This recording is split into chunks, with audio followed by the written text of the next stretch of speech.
I mean, we could move it on the agenda. You're live. Okay, okay. Welcome to the City of Eureka Springs. We're in the basement of the auditorium here in Eureka Springs, and it is 6 o'clock and for the BOZA and Planning Commission meeting. First off, we're going to have a public hearing on the conditional use permit application at 8 Washington, Jonah and Jamie Funston, owners. Is there anyone here in the audience that would speak on that behalf on that public hearing? Well, you're not here to speak about that? Just general public comment? I'd like to speak with issues around that, but not on behalf. Well, if you're wanting to speak regarding that application, regardless of if it's for or against, this is the time to do it. If it's just a general public comment, then that's later. Okay. All right. I think Jonas and Jamie Funston are on Zoom with us right now. We're watching them. Yep. Okay. Hi, guys. And hi. And we've just opened the public hearing for the conditional use application. So we have a time for you to be able to tell us about your application and why and what's going on. Sure. Yeah. No, thanks for having us. Appreciate the opportunity to join via Zoom. Yeah, we just, excuse me, we got notice that apparently the conditional use permit guidelines had changed because we had previously submitted the application for what the previous owners, Tom and Henry, had there at the property. When they resided in the property, they had occupied one of the units, and then the other two units, because it's a triplex property, were under the conditional use permit. So when we went to purchase a property, we had applied for the transfer of that to carry over, at which time that was actually valid for the per units, not per bedroom, and which was granted. So that's how we've been running it up until just a few months ago when we received notice that I guess the guidelines had changed, that it was now a per bedroom basis, which kind of changed everything. So we had to go in and obviously do modifications to ensure that we're in compliance on the website and on the platforms and that sort of thing. So it's been taken down to currently 2 bedrooms total. So we're requesting a 3rd bedroom to be added. And I guess I had a question about that before take it to vote. Am I understanding that correctly, that they changed the guidelines, that they were not actually grandfathered in as far as how the previous conditional use permit was? You go get the charger. Yeah. As far as how the original conditional use permit was, because we weren't made aware of that until it was actually brought to our attention. Okay. So. Yeah, it was just more defined. Ann, did you want to speak about that? Yeah, grandfathers are no longer allowed. I'm sorry, grandfathers are no longer allowed, period. Everything has to be a conditional use permit. I understand, but I guess we already had the conditional use permit For 2 units. For the configuration that it was, and then it was changed. So I just we just weren't aware of the change until we received the letter, I think, from Cassie. So so I guess that was where my confusion lied, because we thought we were in compliance, and obviously when we met with you guys previously, that was always the case, and so now it just appears to be different. So we're just trying to understand where the new policies and guidelines are. Cassie, could you refresh us here on what his request is? I mean, did the policy change? The definition of a unit in terms of bed and breakfast and tourist lodging was not defined previously until the new ordinance was voted on and put into place. Right. I saw that note. Okay. Yeah. All right. All right. Anything else, sir, on your application? No, I submitted everything. We went through the motions as far as the requirements, as far as posting, the request. We submitted to the local paper there for public notice, and then Cassie, I believe, gave us the names and addresses for all the neighbors within the radius for requirements. So we did go ahead and send out the certified mail to everyone there, just to make sure we're in compliance. And like I said, until we had this hearing to see if we can get the 3rd cup, we did take it down to a 1 bedroom per unit, which unfortunately is now hurting our business because that, chops quite a bit of rooms off that property. But, obviously we want to be in compliance when we met with you guys. Okay. There's going to be another, during the planning meeting, we'll be discussing on the actual approval or disapproval on your CUP application. So there'll be more. And we do have an audience here. We have one individual, I believe. Do you want to talk about this particular application? You don't? Okay, because Yeah, go ahead. all right. Okay. Is there anyone? Okay, go ahead.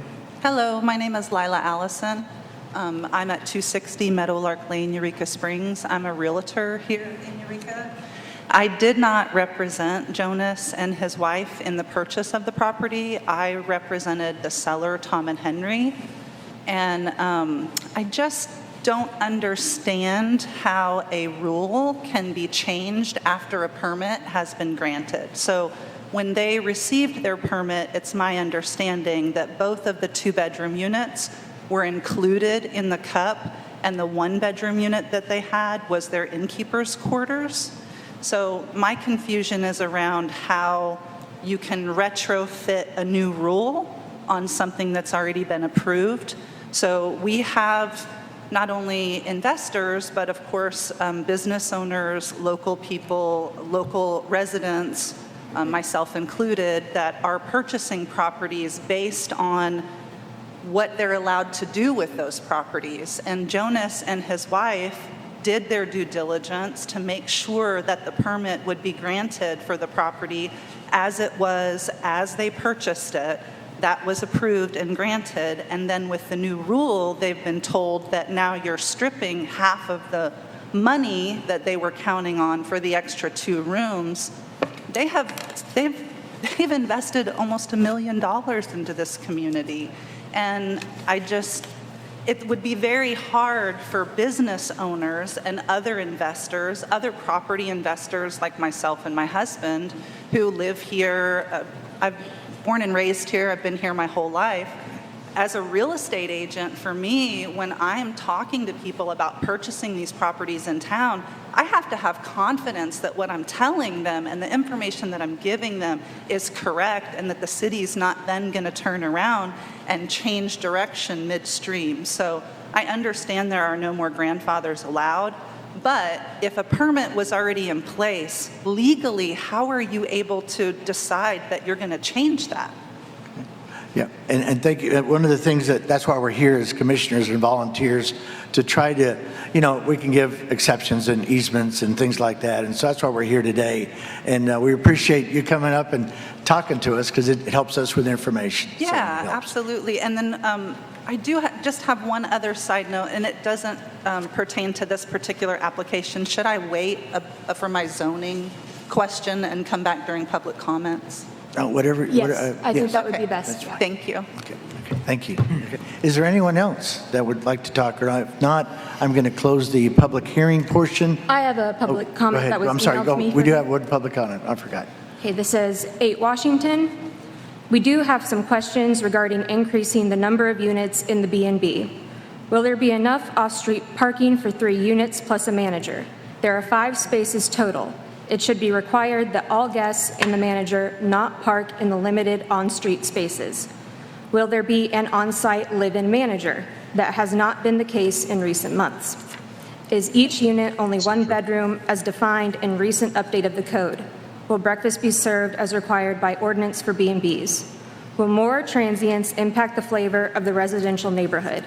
When the property was purchased, it had a CUP for 2 transient units. Did the new owners not do due diligence when buying the property? John Rankine and Bill King. Okay. Anything else? Okay. So we're going to go ahead and close the public hearing. I make a motion, we close the hearing. Okay. Second. All right. And we got a motion and a second to close the public hearing. All in favor, say aye. Aye. Any opposed? Okay. Hearing none, public hearing is now closed. And now I need to establish a quorum. So if, Tom, if you would do a roll call, please. Ann Salee, Here. Susan Harmon, Here. Fergie Stewart, Here. Mike Welch, Here. David Buttacali. Here. And I'm President Tom Buford, and also President of our staff person, Cassie Dishman. All right. Thank you. Let's all stand for the Pledge of Allegiance. pledge allegiance to the flag of the United States of America and to the republic for which it stands, one nation, under God, indivisible, with liberty and justice for all. Thank you. All right, so first off, I need an approval. This is the Board of Zoning Adjustment. I need approval of the agenda. Motion to approve the agenda.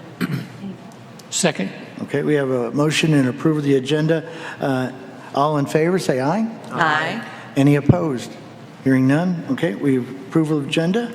And we're going to go into public comments. So at this time, anyone that wants to approach the microphone for a public comment? Thank you. Again, this is Lila Allison at 260 Meadowlark Lane, Eureka Springs. My public comment revolves around a very similar situation because a lot of us feel like the city is kind of imposing on property owners, asking them to bear the burden of affordable housing, while inside the city limits, we have approximately 12 agricultural land zones, while we only have 3 very small sections of multifamily housing, and we only have 1 street where it's allowed to have either modular or mobile homes. So as owners and residents, we feel like the city is kind of laying that burden on us when there is very clear opportunity that the city has to change some of the zoning in town to accommodate more multifamily units and more mobile home and manufactured units. The low-end price of a house here in Eureka currently is around $225,000. For about $150,000, if you're lucky, you can get a tear down, which is what we just bought. We are restoring it rather than tearing it down, but there just isn't a lot of options for people when they're purchasing properties in town. And I understand how the city feels about not wanting more bed and breakfasts, and I, as a resident, am not thrilled about that idea, but I also don't feel like it is property owners' responsibility to provide low-income housing or cost-effective housing for the public. I feel like the city could do a lot if we could just figure out a way to do some rezoning. I was told by another realtor in town, they had a gentleman that wanted to invest in some of the property just off the top of East Mountain that is residential in the front and agricultural in the back. And the city apparently had denied that. Now, that's secondhand information. I do not know that for a fact. I was not here for that meeting. But if we have investors and builders that want to come into Eureka and provide multifamily housing, I think that's a good idea. We're all complaining that there's no affordable housing, so it seems like it would make a lot of sense for the city to possibly look at rezoning some of the ag land. Now, we're Tree City, USA. I'm not saying we should go cut down a bunch of trees. I'm not in favor of cutting down a bunch of trees. But if our problem is housing, some trees are obviously going to have to go. And it's really going to have to be in the city's lap to rezone some of the, in my opinion, some of the ag land. Like I said, as far as mobile home parks go, we have 1 street in Eureka Springs where you can have a modular or a mobile home. That is currently the most affordable housing for anyone, for families, for first-time home buyers, for people that are moving into the community that are workers, you know. We have a lot of tourism businesses in town. You have a lot of people that are working for $12, $13, $14 an hour. They're taking home $400 a week if they're lucky at a good job, and about $275 at a shop downtown. So I think that as public, we would be willing to certainly work with the city, but we feel like the city is not necessarily working with what it has available to make some relief as well. Okay, well, thank you. Yes. Anyone else in public time? No? Any? Okay. All right. Unfinished business, I'm showing none. We have new business. A tree removal application, 21 Fairmont, Bruce and Lynn Wright, owners. removal of 5 trees for new construction. Are they here today? Do we have anybody? Okay, come on up to the microphone. Hi. Yikes. All right, you can tell us, introduce yourself and tell us why the application. I'm Lynn Wright, and we'd like to build a home, and we can't build a home with the trees that are on the property. And Paul can speak on my behalf, if that's all right with you. Okay. Sure, absolutely.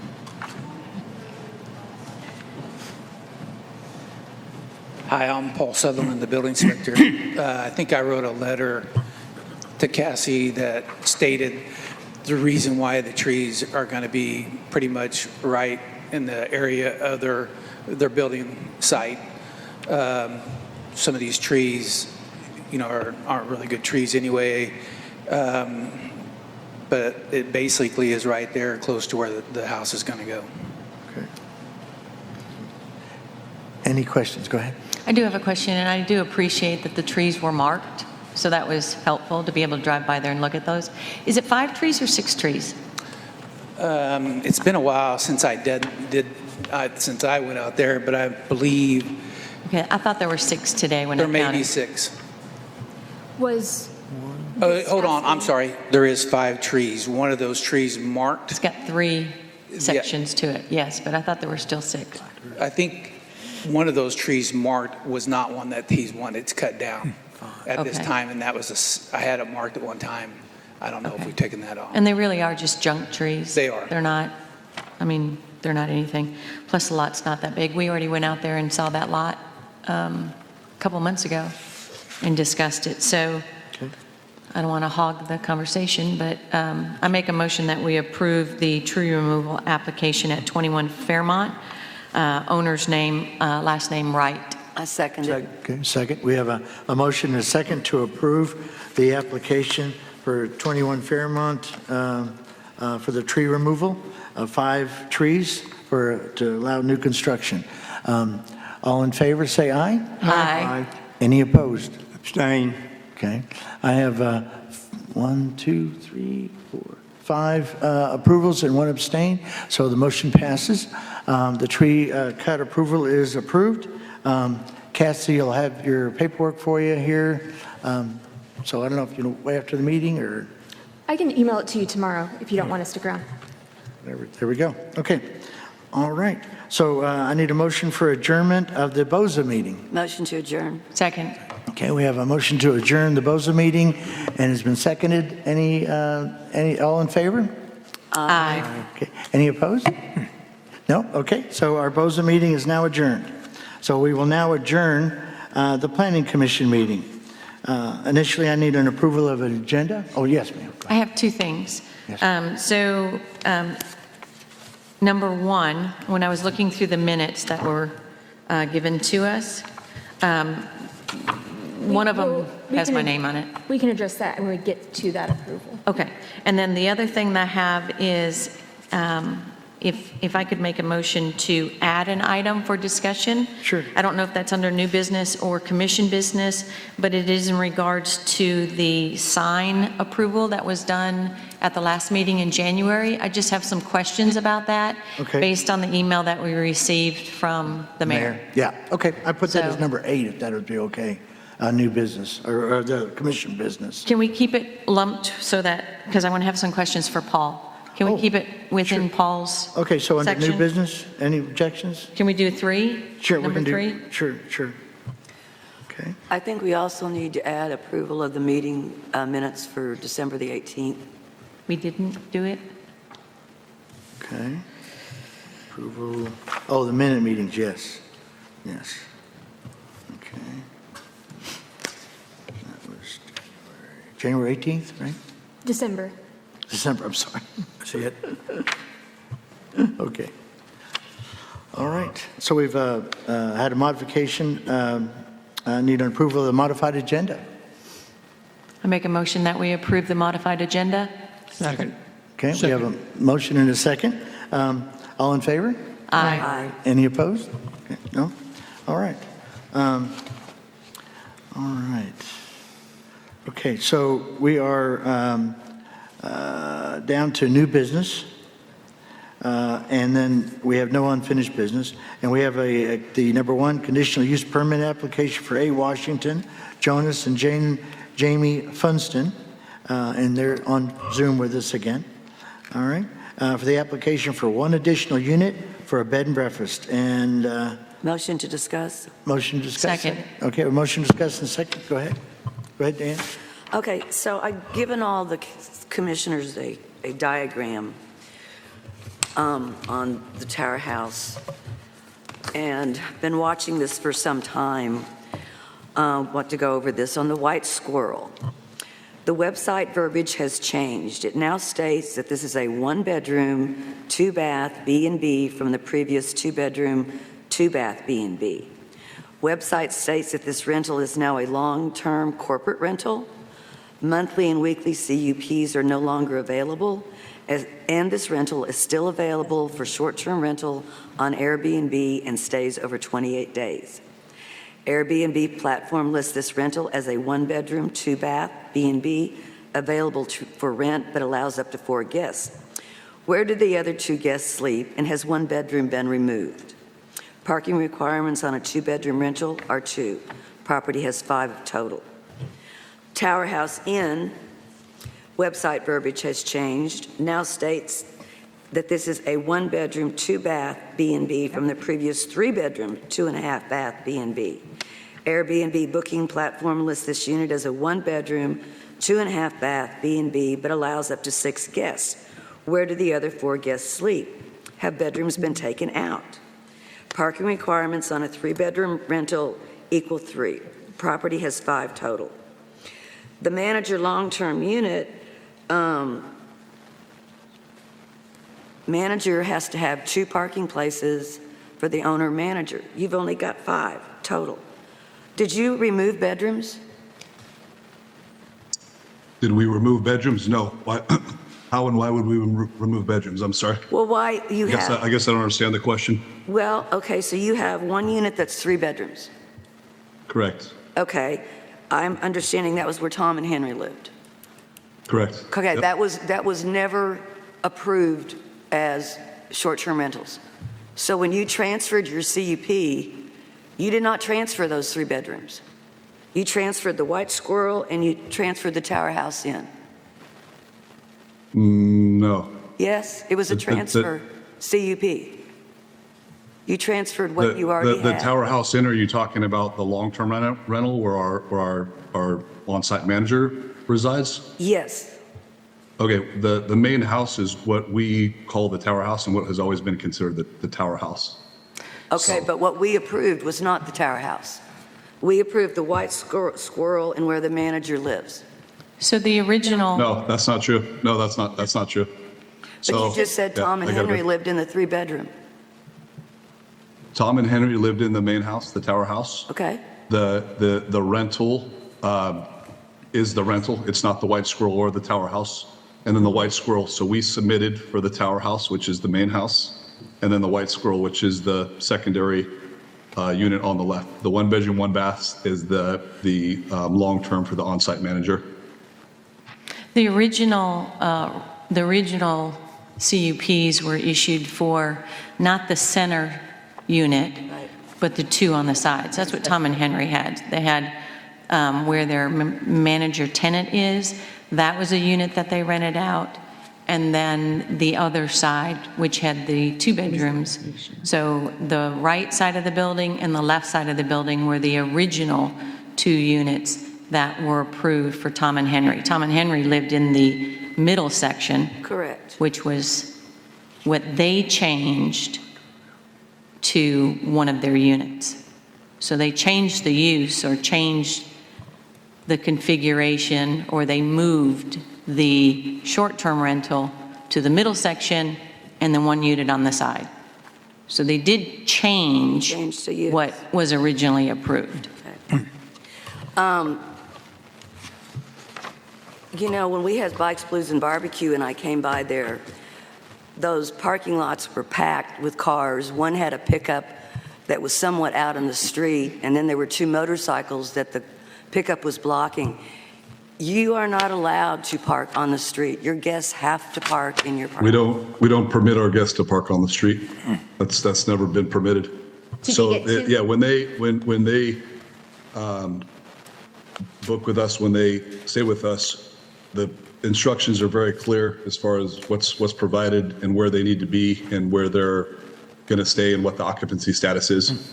So I don't know what to tell you.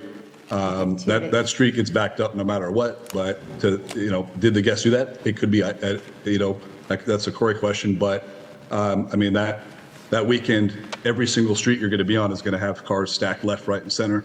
So to kind of isolate it and pick us out that we're the root cause of that, I don't think is a fair statement or a fair assumption.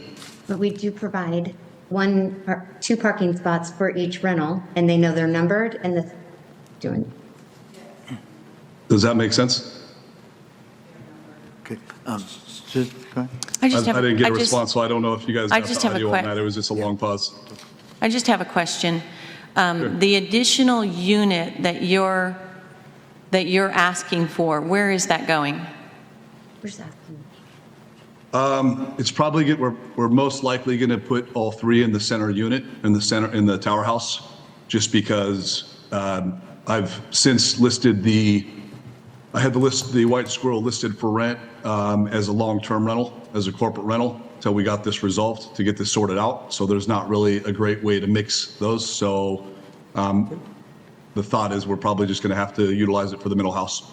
Okay, but your parking requirements don't fit for 3 units.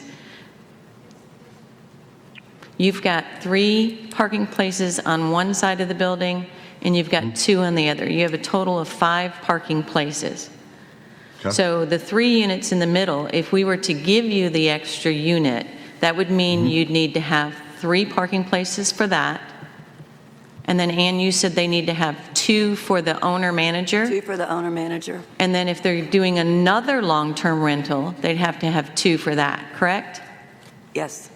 So that would be 4 plus 3, that'd be 7. So I have a question, I guess, on the parking, because my understanding there is a fourplex that's diagonal from our house that has 0 parking that's getting pushed through to. It has a grandfather. It has a grandfather? It has a grandfather for parking from way, way back. You're talking about the one on the corner, 1 Washington? Yeah. The one that burned? Yeah, the one that burned, yeah, it's grandfathered for parking, and they can park on the street. So, Wow, that's going to be a cluster. Okay. okay, so I just want to be clear. I just want to make sure that I understand what you're saying. You want the Sure. 3rd unit for the middle of the building, the biggest, largest Correct. part of the building, which would Correct. give you 3 rooms in there, which you had been renting prior. Correct. Okay. And then on each side, you want to have a manager's apartment and you want to have another long-term apartment. It's not what we want. It's what we have. Apparently, it's what we apparently have no choice at this Okay. point. And then, Ann, So did this you is what say we're that? requesting. This is the cards that were dealt at this point. Right. So, And Ann, so it did is what it is. you say Airbnb is still allowing up to how many guests? So is The White Squirrel allows 4, the Tower House 6. okay, so the White Squirrel is still on the Airbnb platform, and it is still allowing short-term rentals. At this point, yes, because we have 2 conditional use permits right now. We have 1 and 1. So we have, basically, the main house is being marketed as a 1-bedroom. So we're chopped at the knees there. And then the secondary unit is being marketed as a 1-bedroom as well. Because that's what we currently have since the new ordinance went into effect. Correct. I mean, I get the middle section being 3 units. Yeah, I do Yeah. too. I just don't know how they're going to fit their parking because they don't I have the I have a space. question for the commission, and maybe this is a question for you guys, and maybe it's not. It might be, zoning. This property obviously was basically, when Tom and Henry had it, more or less was utilized as a commercial property.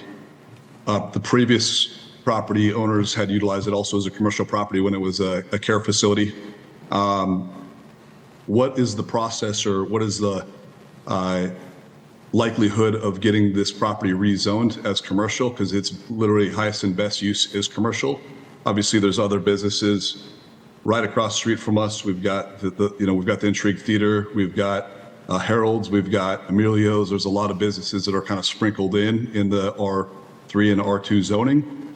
And I guess in hindsight, it would have been nice if that was already done in advance. But is this something that we could look into as far as an option for us? Because this really isn't a single-family use home. I mean, if we didn't purchase a property, a family wasn't going to go and buy this as a triplex and move their whole family into different units. So I guess I'm just looking at what other options are here that would make sense, but would still also comply and work well with with the community and with the zoning requirements.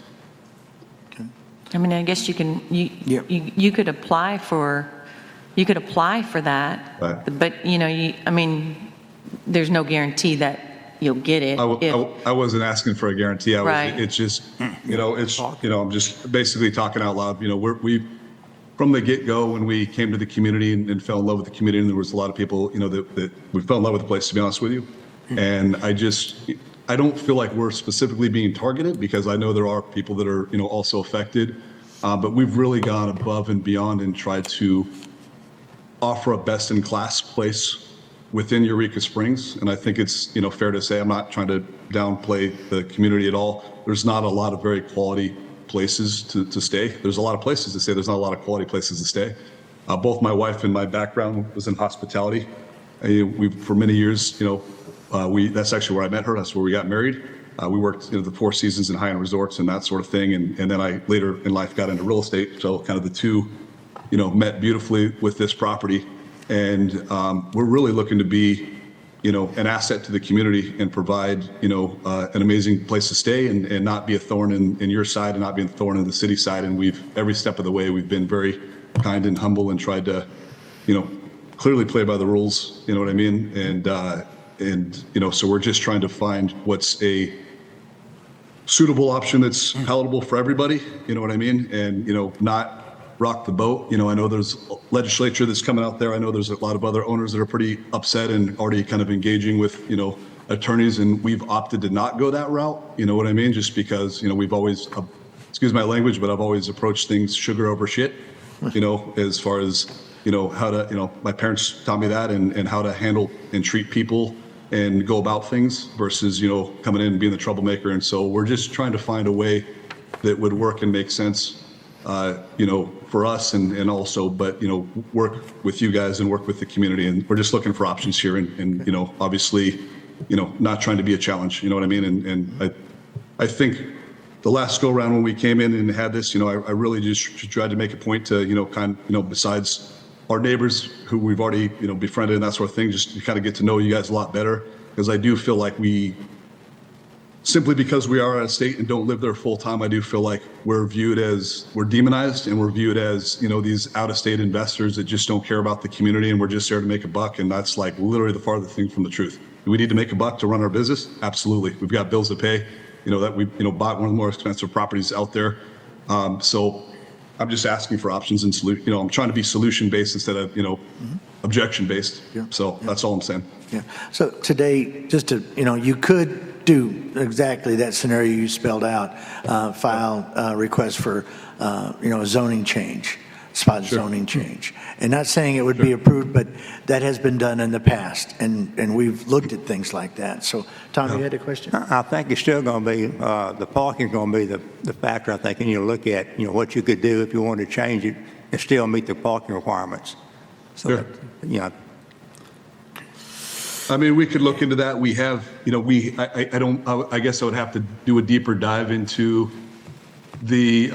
what the setback requirements are and what the yard ratio and that sort of thing. In a perfect world, we'd like to preserve the property and kind of more the historic nature and be able to kind of keep the grass and the plants and that sort of thing. But if it meant we had to, pour some more slabs of concrete in the front just to be in compliance, that's certainly an option. I'm just really trying hard to not hack up the place and have it look like a parking lot. You know I what mean? wouldn't. So- I wouldn't be guaranteed on that either, because I know when we first moved here, we would have Yeah. loved to have had one more spot out front, And I was told that you were not allowed to take any green space anymore out from in front of those buildings. So that is, that may not be an option at all. But that's what I was told when we moved here, which was, what, Sure. 11 years ago?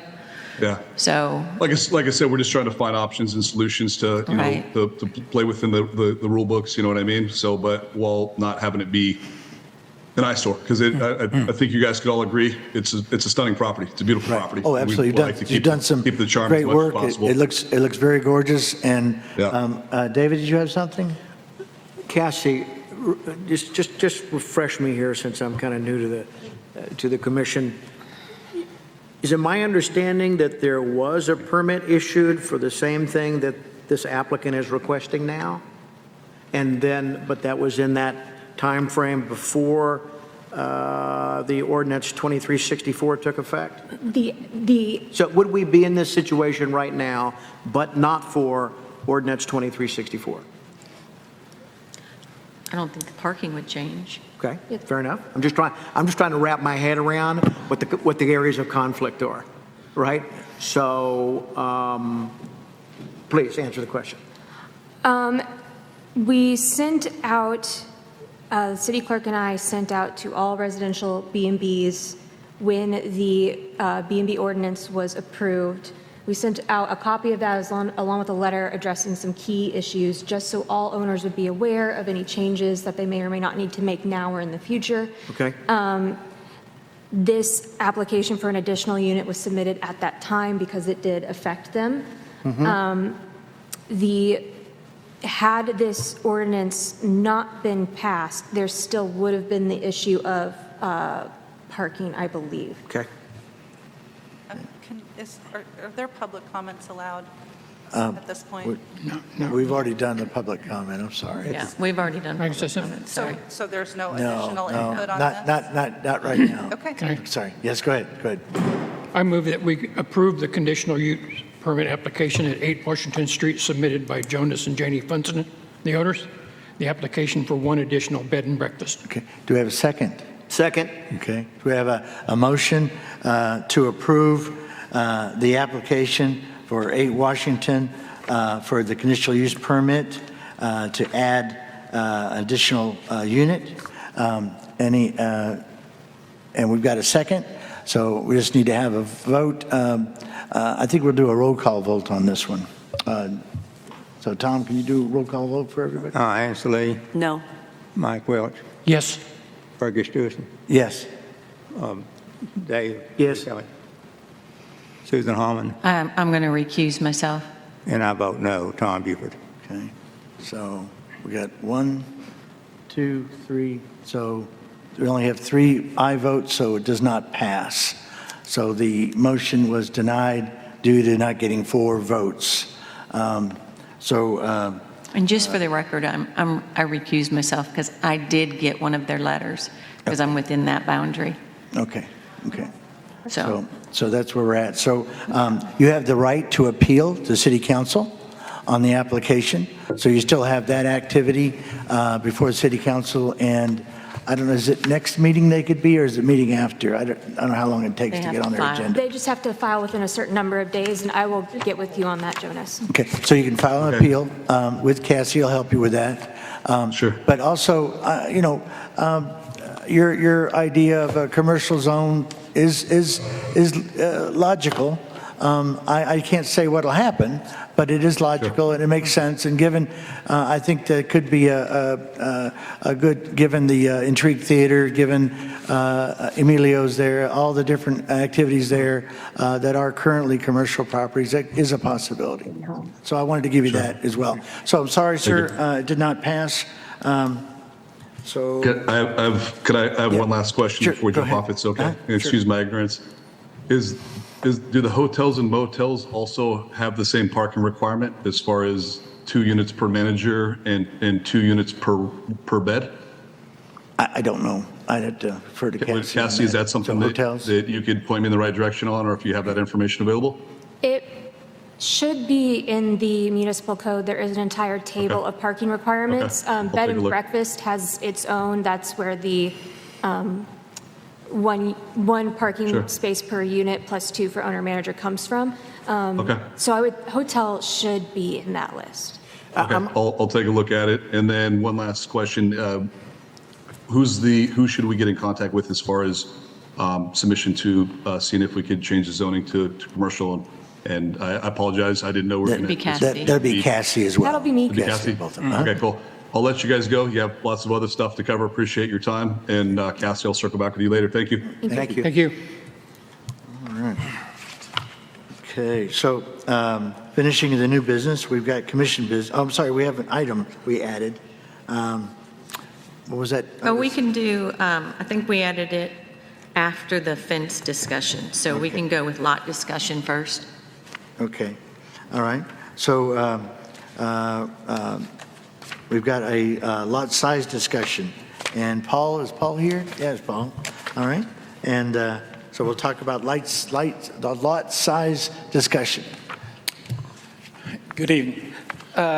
Mostly, me and Tom have been talking about this too, you just got through seeing what happened to the Wrights on their lot. Most of the lots, around 3,200 square feet, requires them to come to get a variance for not only the size of the lot to be able to build a house, but also setbacks if they want any size of house, and then really the parking.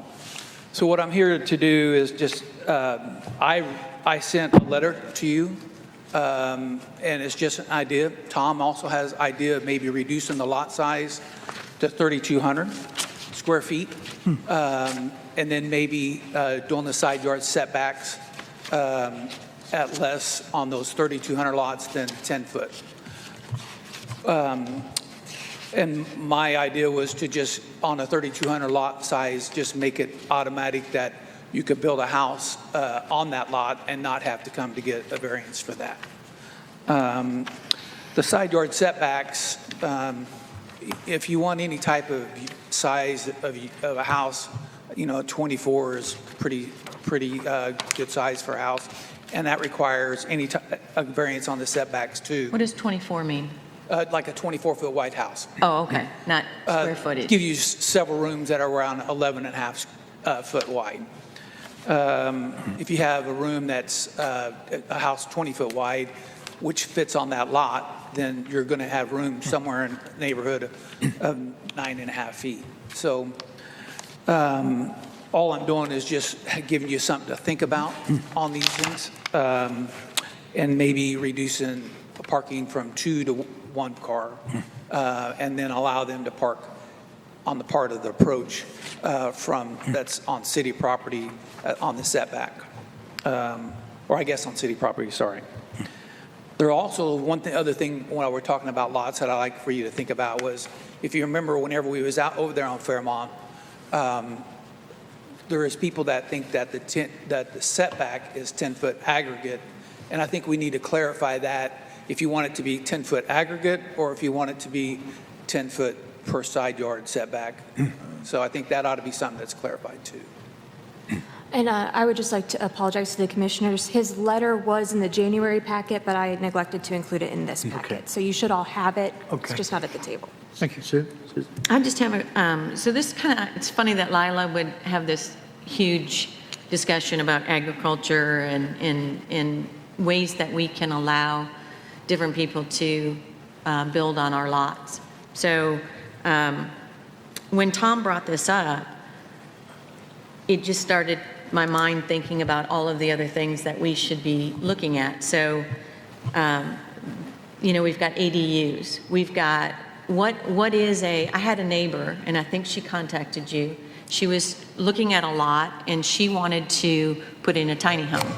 And so the question then became, what is a tiny home? There are prefab kits, there are log kits, there are mobile homes, there are modular homes, all of those things. But I could not find in code each of those in full description as to whether or not they were allowed in residential or commercial or whatever. We're talking about the smaller lots, but as a bigger picture, is this a bigger discussion of what we will allow on existing lots. So in this case, we are looking at, hey, can we reduce lots to a smaller size? But could we also look at lots that are larger and say that they qualify to have an ADU put on them, and maybe there's a minimum and a maximum square footage or size to the building?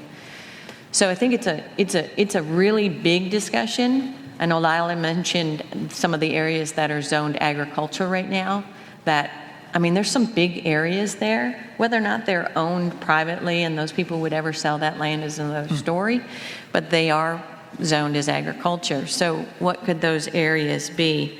But I really would like to get I mean, I think this is like I said, a bigger discussion as far as lot sizes, not only in R1, R2, and R3, but also other areas of Eureka. And we had this discussion a while back when the folks over on Wall Street came to us, Debbie and Tom came to us and wanted to put those tiny homes on those smaller lots. And you know, that was 2 years ago that we had this discussion, and they had to come to us for a variance. Yeah. And we ended up approving it, but they had to do some configurations on what those buildings were going to look like. So I like that we're having the discussion. My concern is, do we want to piecemeal it, or do we want to look at it as a whole? Well, the only reason why I was bringing this up was we have a lot of lots here that are 3,200 square feet. And are they? In the historical district. And that's mostly the lots that we're talking about right now, where people are wanting to buy. Go ahead, Tom, sorry. I agree with Susan. I would like to discuss the small houses, but I think rather than trying to do a master plan, this is going to be relatively simple, I think. Decide if you want to reduce it down from the 4,000 down to, say, 3,200 and do your setbacks. To me, that's not really complicated. It may get complicated if you want to say, well, rather than having 2 off-street parking, we do 1. We'd have to adjust our parking requirements then. Yeah, I mean, that could be part of the discussion, but I would like to go ahead and just, do the small lot thing right now, and then do the other, later on, because I'm like you, I don't even know what a prefab house or a kit house or a modular house is, and they bring them in on wheels and take the wheels off, put them on foundations and other places. Right. So that's real complicated, but I think this right here shouldn't be real complicated for us to, make a decision on. Right. And he brought the 10-foot setback. We brought on either side. That came up because one city council member said, well, it's 10 foot, it's not really on one side, it's all together. So we need to clarify if we go with the 6 or 8 foot setback line, is it 6 foot on one side and 6 foot on the other side? You might clarify that and then clarify whether we want to allow going from 2 off-street parking to 1. That may be a big discussion. I don't think just dropping the lot side isn't that complicated. Go ahead, Ann. No, I like Lila's idea of pursuing this. I think that my biggest concern is HDC. Right. HDC. Historic Commission. Yeah. Would it be, as we get into this, something to think about? Would we want to change it from agriculture to residential? Because HDC doesn't have any authority to approve that. Not that they wouldn't, but I'm just thinking of this whole process, and if they have a tiny house, then they could just have 1 parking. Well, I'll say this regarding HDC. As far as the lot sizes that are the 3,200 square feet that are zoned R1, that are largely in the historic district, that's the little discussion I think we're having now. Do we bring the minimum lot size requirement for R1 from 4,000 down to 3,200 to reflect how the lots are drawn? A lot of these, I don't know if there's an agricultural zone inside the historic district. I mean, I could look on my map back there, but the Historic District Commission is only concerned with any properties that are within the historic district boundary, not with the entire town. So if it's an agricultural zone outside the... I think most of them are out. Yeah. So if it's outside of the historic district boundary and it gets rezoned residential, that's still outside of the historic district's commission's purview. Okay, Right. thank you. Right. Okay, go ahead. Okay, so if we were to change this, then that would be one part of the ordinance that would be changed. Is the setback included in that ordinance? Yeah, But it the is. parking is not? I think parking is still two off-street parking, I believe, in there. No. What I'm saying is, if we were to update the ordinance, so whatever ordinance is out there that relates to Right.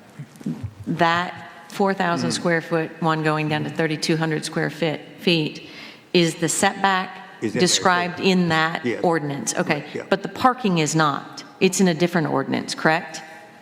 It is the same ordinance. Yeah, it's. It is in the same It ordinance? is, a single-family dwelling has to have 2 parking spaces. Yeah. Oh, okay. I was thinking we'd have to look at more. It should be packaged together. Yeah, I was thinking we'd have to do Yeah, more than one off-street, thing, but, Two parking spots. Yeah, and we're only talking about R1 right Right. now in the historical Yeah, district, yeah. is where all them 3,200 square foot locks are, pretty So- much. is there a reason why we wouldn't look at more than just R1? Well, I'm just saying that that's where where I was looking at on the 3,200, where people are wanting to buy in those lots into those areas.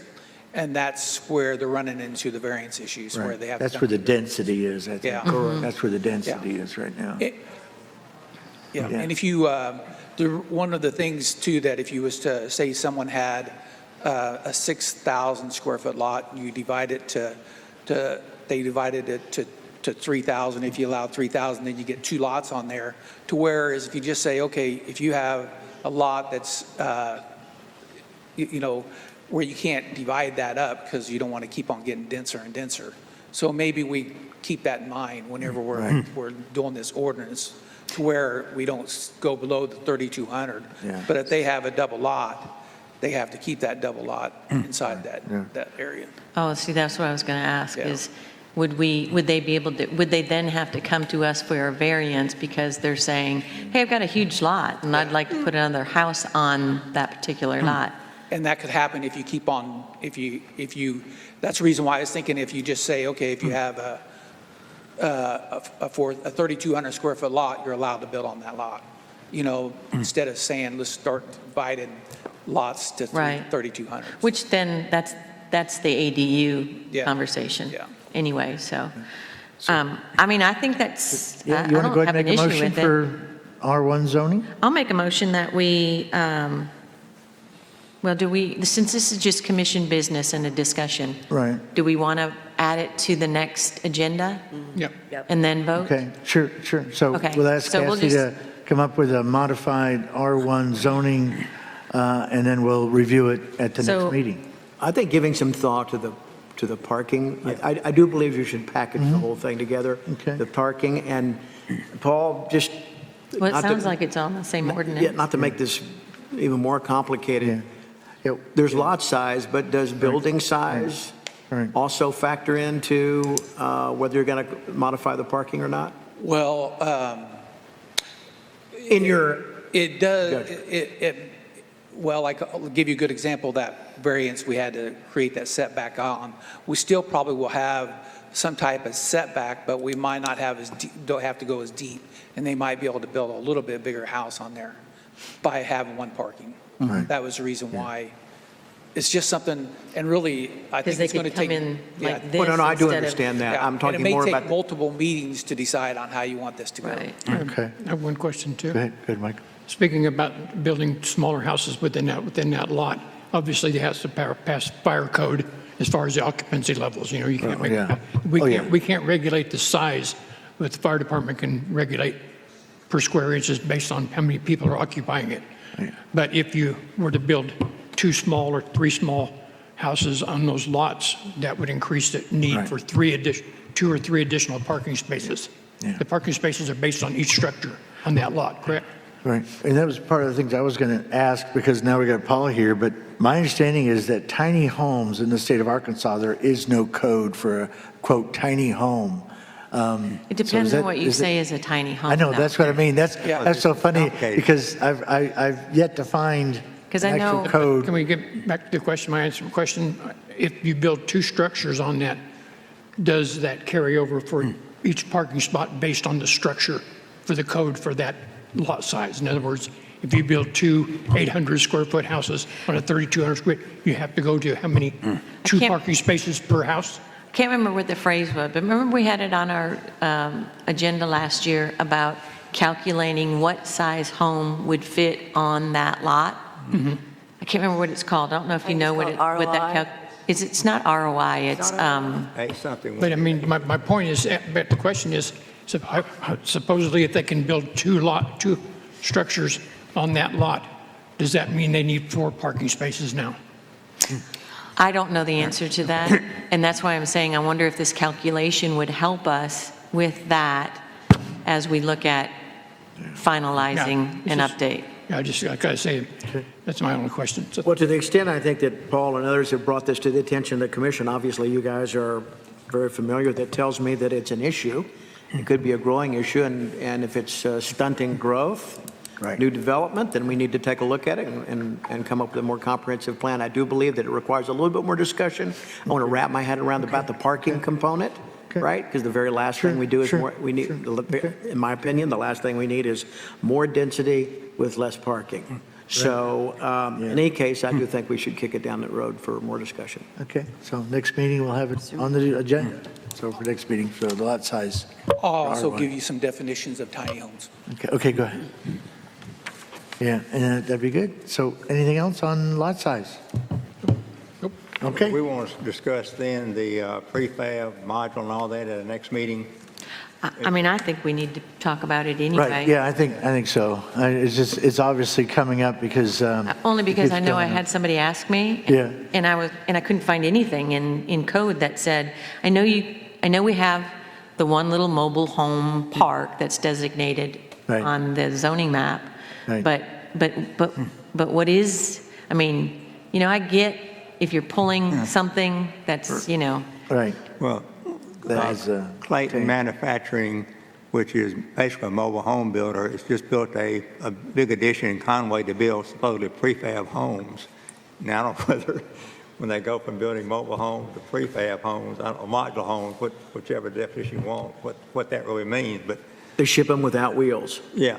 But Sometimes they bring them in with wheels and take the wheels off and on a concrete slab. but those old Sears houses used to be what they called kit homes, right? Right, Then right. the Roebuck sold them. Right, Log but they're cabins. connected to a foundation, Yeah. Right, which is a requirement anyway. yes. But then the next question is what qualifies, I mean, and that's probably where we'll have to get some of your input on what qualifies as a legitimate, safe, according to building code.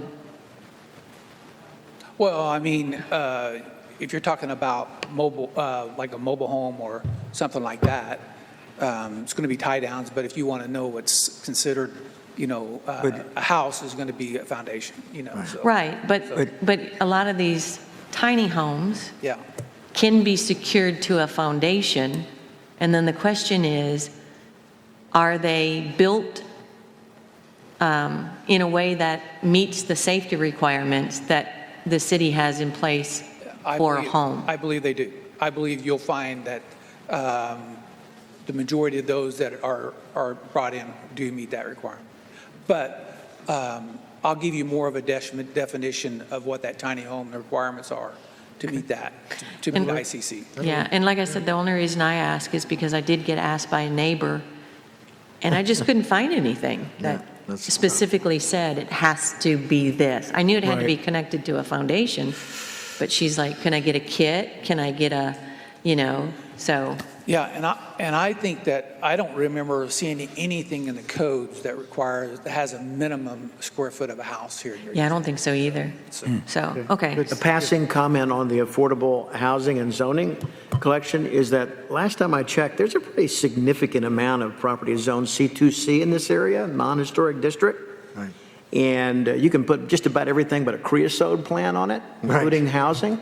And I just don't see people lined up to build a bunch of affordable housing. The biggest deterrent to affordable housing has this much to do with zoning, zero. Is it an impact in some area? That's true. But that's not what's affording. It's land cost, the cost to build, and rent ceilings. It's very simple. It's a mathematical equation, and it doesn't work. So that's just a passing comment. Okay.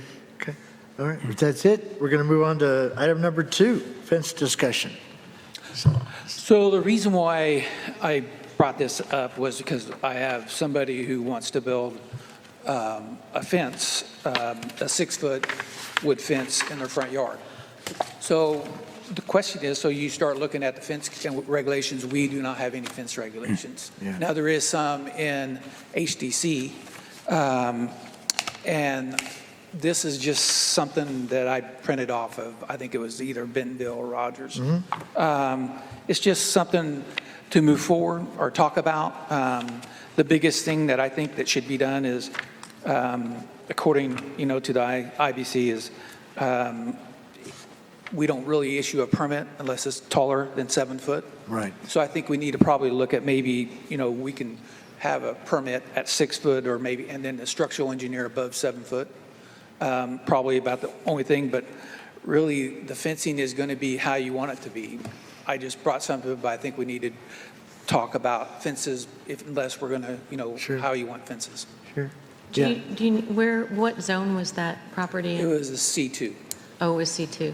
Because I was thinking the historic district, Yeah. they don't want anything Yeah, to change. I right? recently, and I love the new system because I actually got online with the city and put in an application for a fence request, Oh, for a yeah. fence permit. I don't know if you saw that. Anyway, and it was pretty, but I mean, I didn't know if I got approved or not, but I didn't get disapproved, so, but it was just a small little fence, but I couldn't get a feel of whether I was breaking the law by even asking. So apparently that's what I said the same thing. It's a small little, dog fence, nothing big, but the neighbors had them and I thought, well, maybe I could get one. And so anyway, but that is an interesting discussion. So Yeah. yeah, we should have something. The online portal has not proven to be the best way to get a hold of those of us who need to see your applications. Yeah, because there's no to and fro, We're so to working speak. on You it. just, it's kind of a,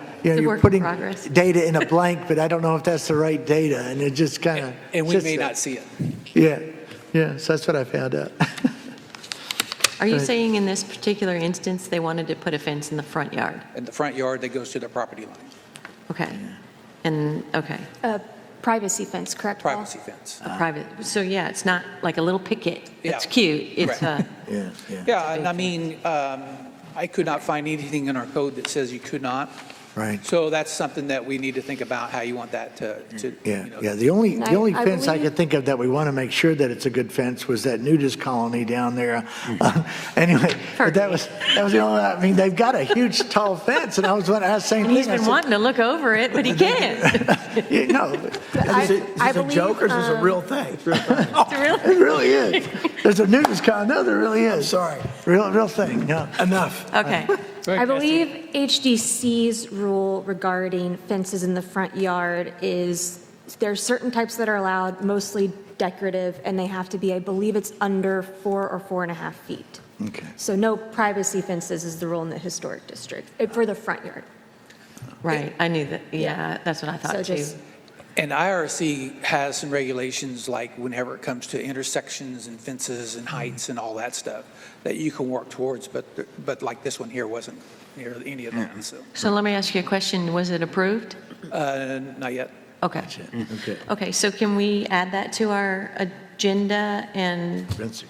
Sure. have Sure. Discussion on fencing. Sure. another discussion? Do you feel like this paper that you provided has I think it's what really, you want? really good. I mean, the thing of it is like, there's some agriculture districts in here, I mean, that might not pertain to the city and stuff like that. So I would think you ought to just go through and kind of write what you want.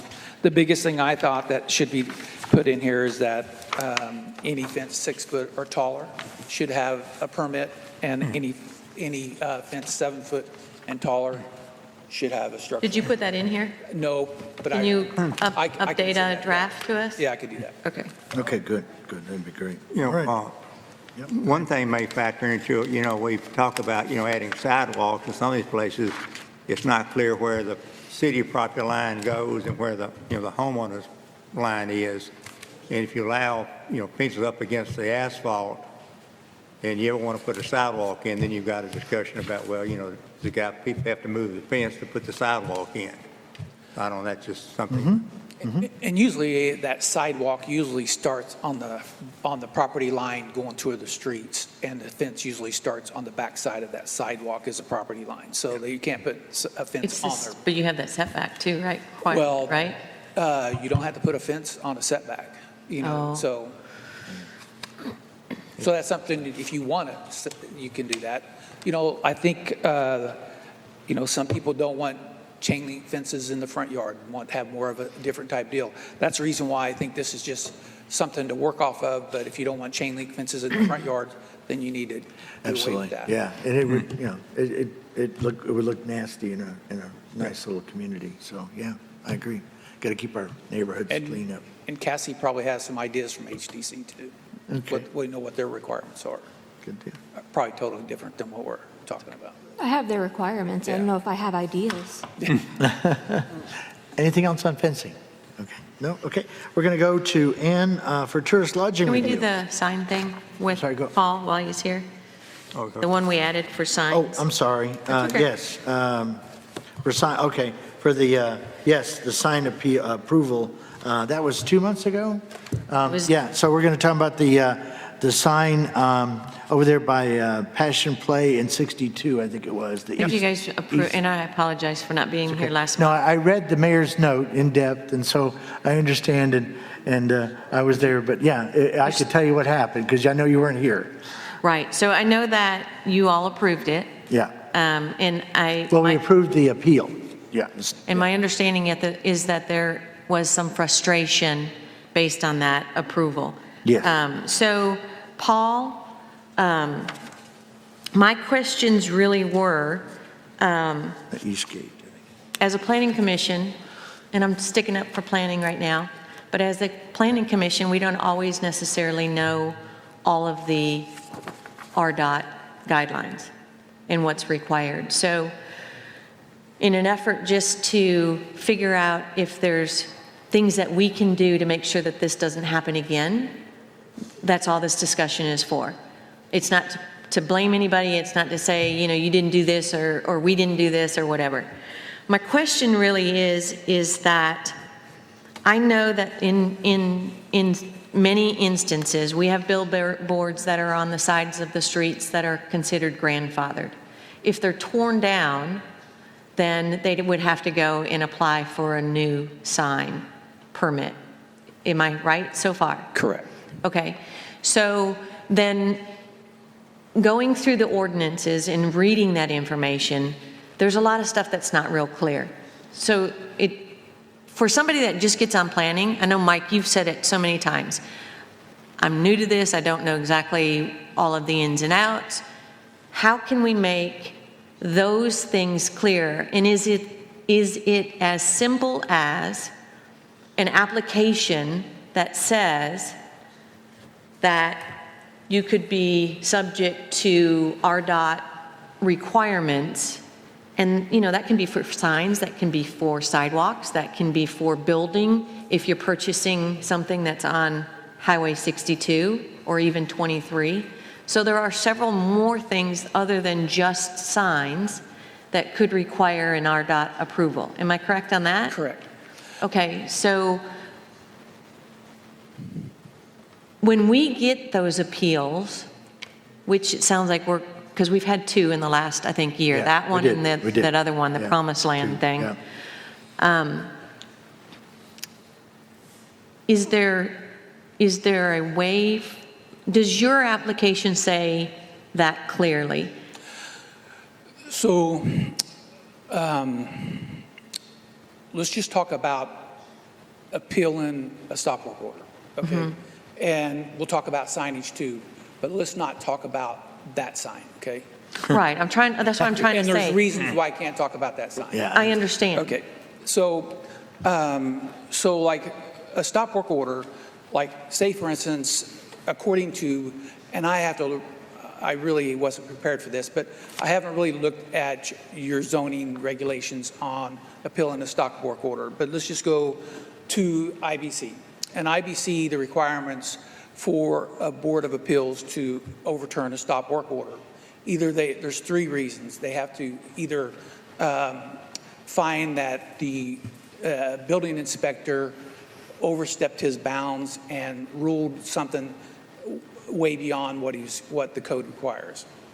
Or number two is the person who put whatever they did put something in that was better than what the code requires, but it wasn't accepted by the building inspector. That could go, the reason why an appeal would go there. And third would be, the third one was if the, I'm trying to think what the third one was. So you have, I'll think of it here in a second. But so there's certain reasons, according to IBC, how Board of Appeals is supposed to appeal something, supposed to look at that. I really need to kind of dig deeper into the zoning regulations on what on that Board of Appeals is. But mostly what it is if he overstepped his bounds, or if they did something better, or the third one was if there's not a code that what they did that applies to that, then that's what the Board of Appeals is there to do. So, and then to speak about RDOT, so RDOT's laws and regulations, if you was to rebuild a sign, tear down a sign, rebuild a sign, then you're required to apply for a brand new permit. And that's the way our zoning regulations is too, is if you tear down a sign, it's considered a new permit. And you, like with RDOT, you have to get permission from the owners of the place. And so you just got to, it's a whole new application.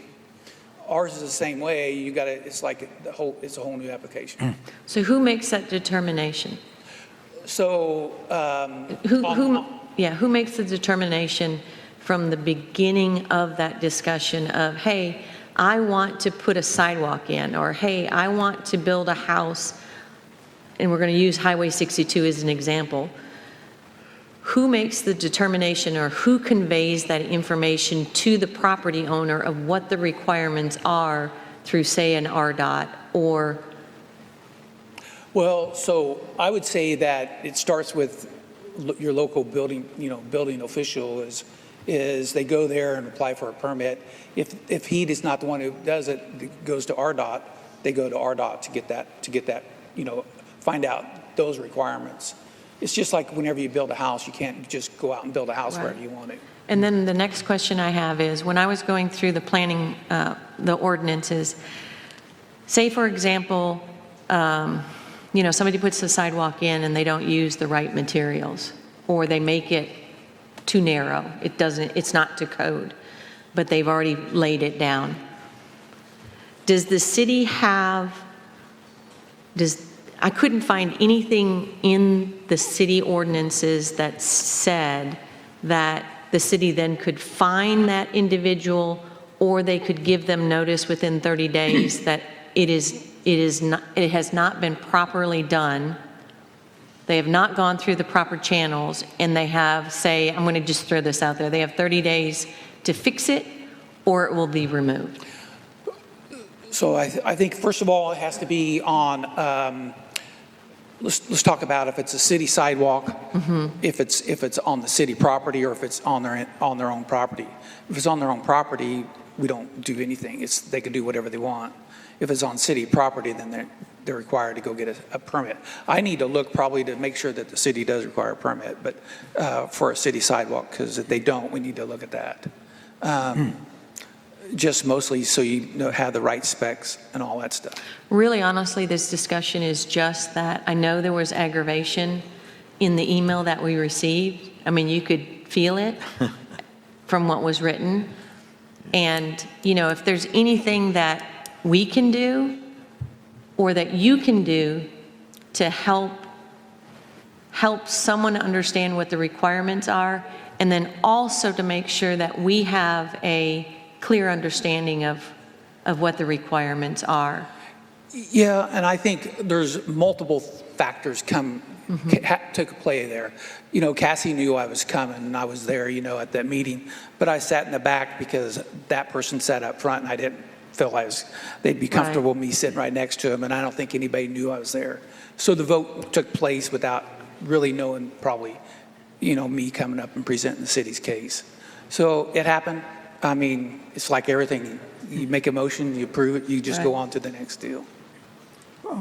Question on the, going at the sign in general, does RDOT approve it first before you look at it, or does the homeowner or the property owner go to you first and then, or does it matter who goes first or second or whatever?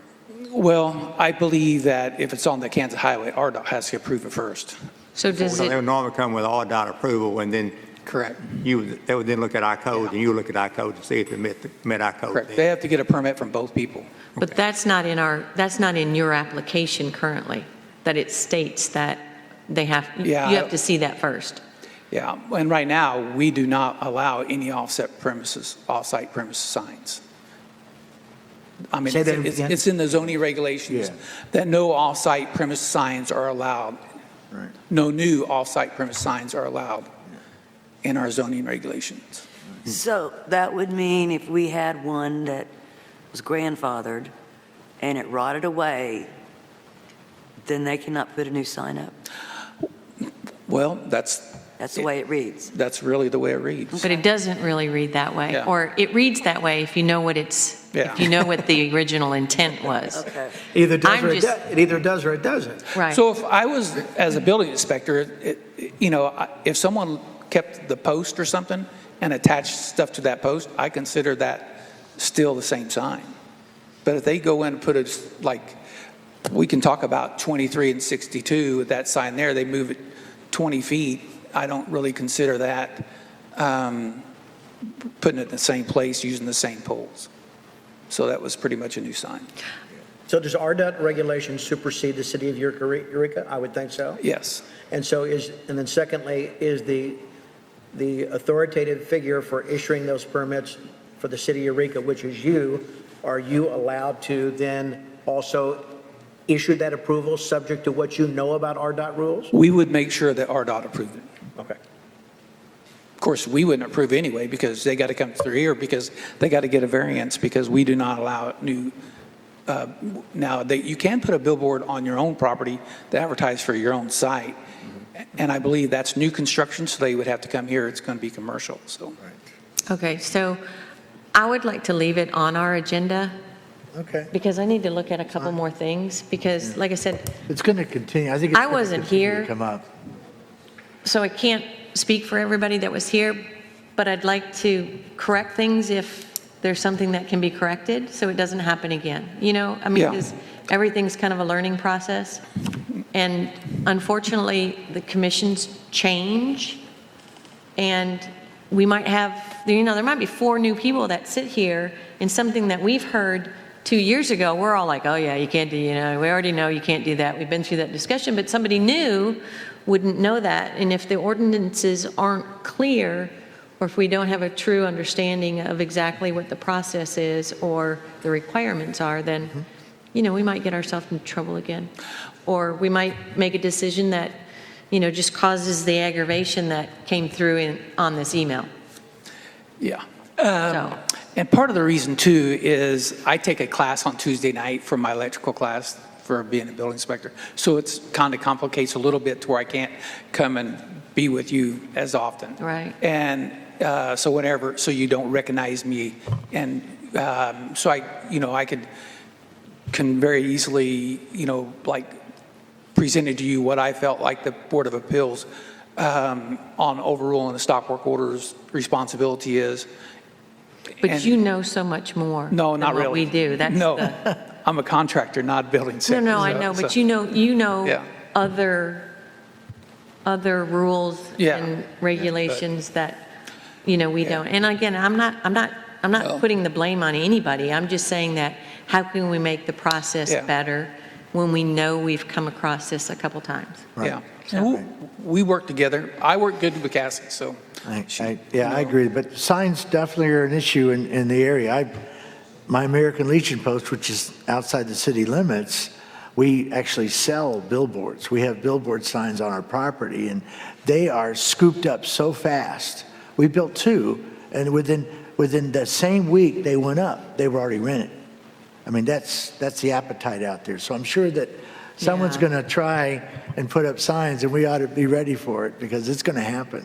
And just as not anything with Paul, but I know one of the other comments that were made in this email was that we should review the height, and we should, do this.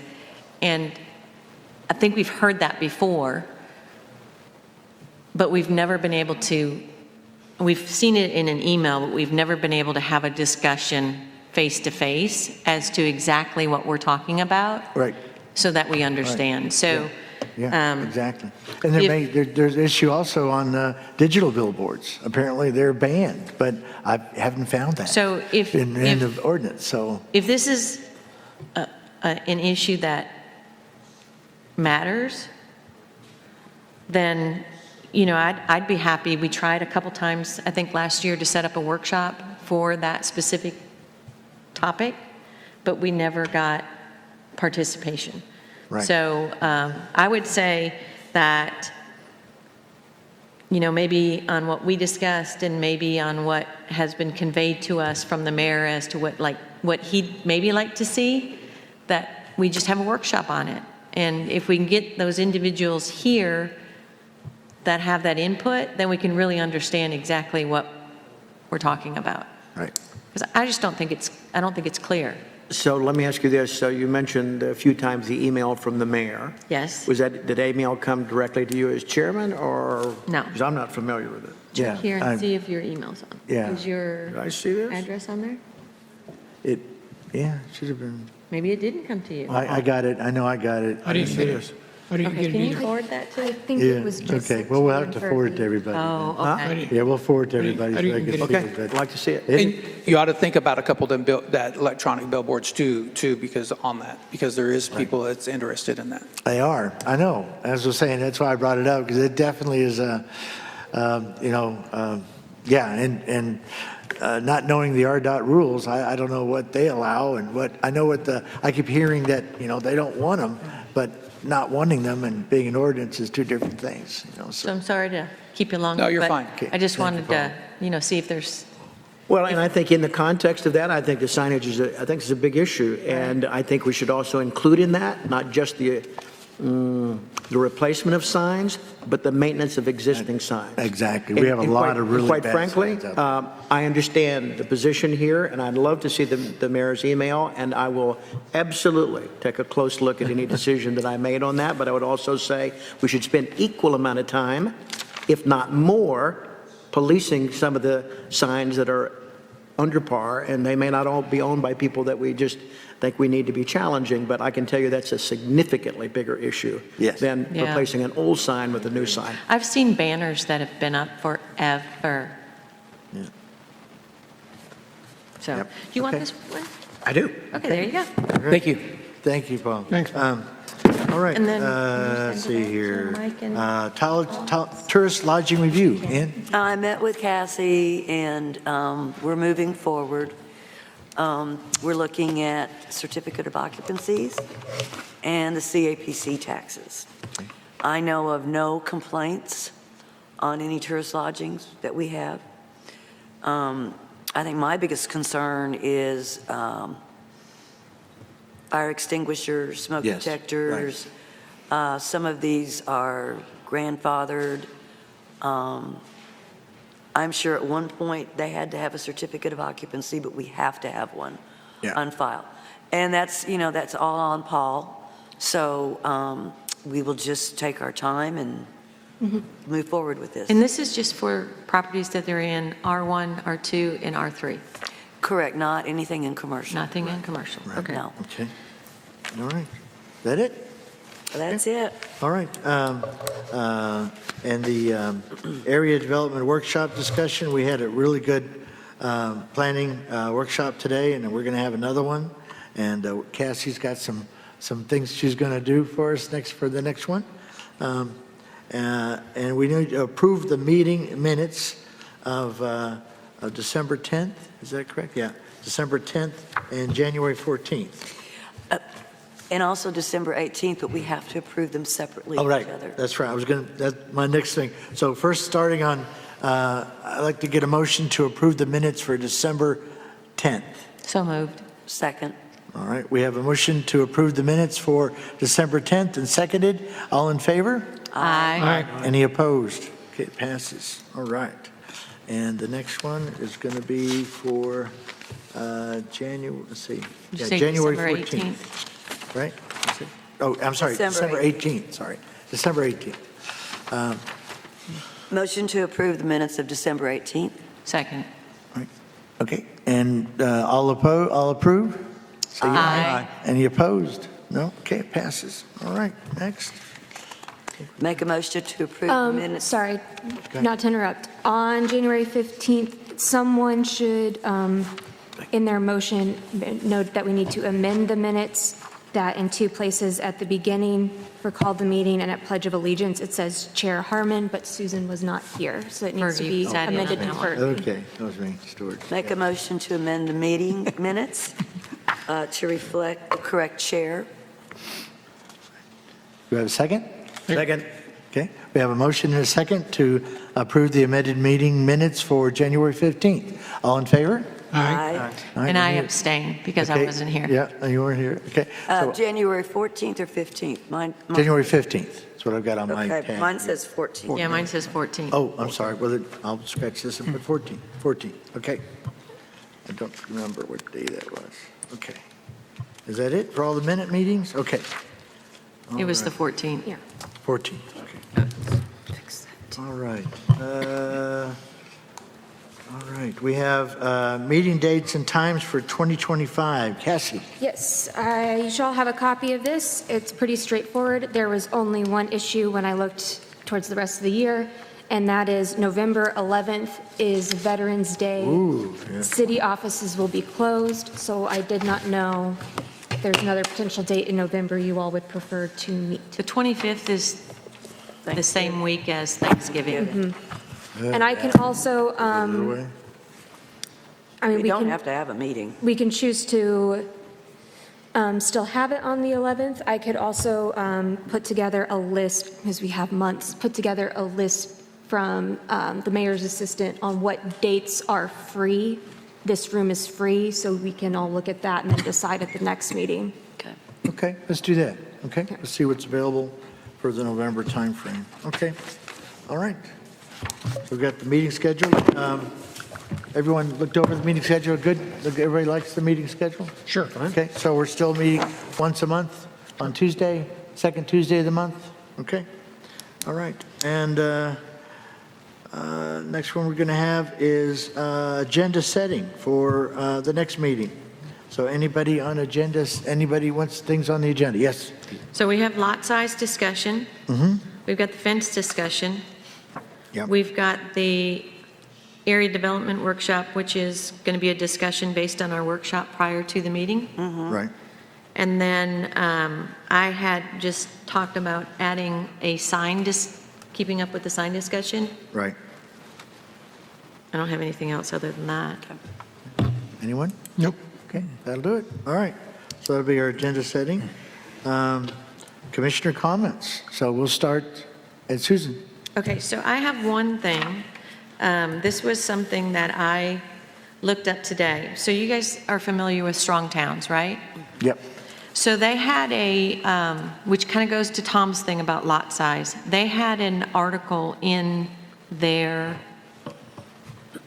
email that they sent out today, which was a guideline for making your city housing ready. And one of them was adjusting lot sizes, and then there were some other things in there too. So I just thought it would be beneficial. Can I send you the link, and could you send it out to everybody? Yeah. Because it's just I mean, it really is, there's one thing in there about the lot size, there's another thing in there about parking, and how you create those opportunities within your city to look at alternative ways of creating housing. So I thought it was interesting, and it might be a good guideline for us to follow since we're already looking at some of those things. Okay. So, Good. but David? other than that, yay, the snow's gone. Okay, yeah, just knows. So David? I think we covered a lot of ground today. I've learned, my comment is that I'm absorbing a lot. I think I can be a more meaningful help here to the commission as I begin to learn more. So I think the sign ordinance is important. And with respect to the lot sizes and what we're thinking about there, changing trends, changing needs of the public need to be taken into account of that, right?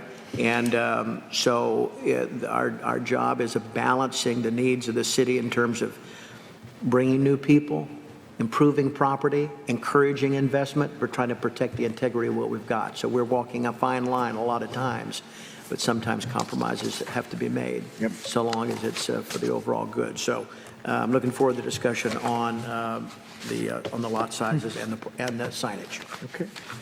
Tom? No comment. No comment. Michael? Nothing to share. Okay. Ann? No comment? Okay. Well, the one thing I wanted to mention was I thank the council for modifying the tree ordinance to allow people to appeal to the city council. That was a good measure, and I think that's important so they don't have to go to court. The other thing was, again, House Bill 1445.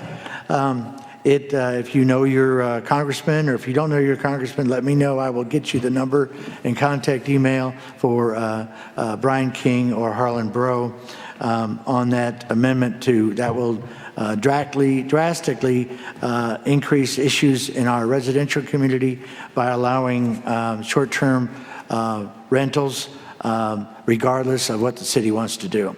So not a good thing. So we're definitely not for House Bill 1445. So with that, I'd like a motion to adjourn. Motion to adjourn. Second. Okay, we have a motion to adjourn in a second. All approved?